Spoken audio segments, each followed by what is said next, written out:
Bonjour tout le monde, alors aujourd'hui je vous propose une recette de gâteau au lait et à la semoule. Un gâteau vraiment délicieux, ultra moelleux, excellent, franchement il faut le faire.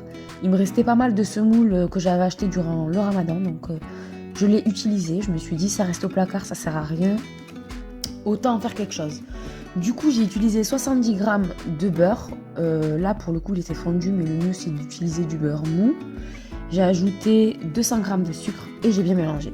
Ensuite, il faut 2 œufs qu'on ajoute l'un après l'autre. Donc là, j'en ai ajouté un. Je mélange bien et ensuite, j'ajoute l'autre.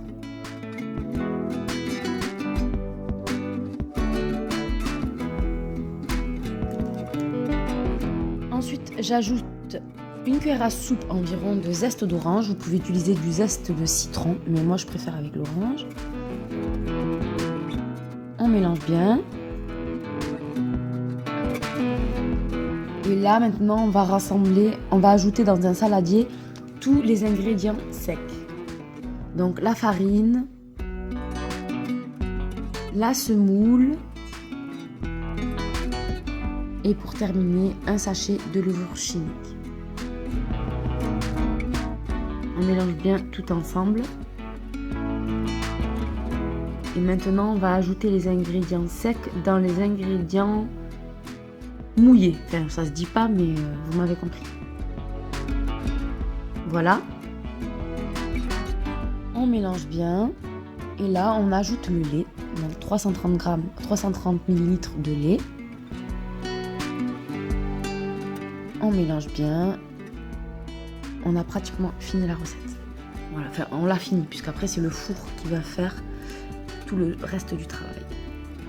On verse donc sur un plat beurré fariné. Donc moi c'est un plat de 21 cm de diamètre pour votre information.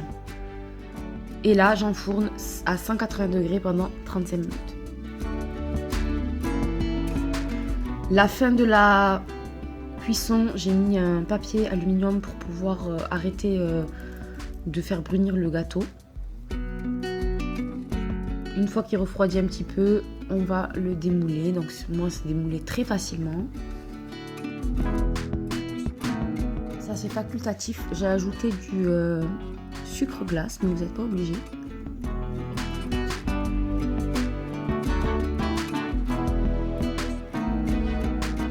Il s'est démoulé, mais vraiment d'une facilité super. Et là, je vous montre l'intérieur. Donc vraiment, on a un gâteau. Déjà, à la coupe, on voit que c'est moelleux. Là, il est super moelleux. Vraiment, je suis ravie de ce gâteau. Super bon. Voilà, essayez-le et puis vous ferez votre propre avis. Et n'hésitez pas à me dire ce que vous en pensez en commentaire. Merci beaucoup et à très bientôt.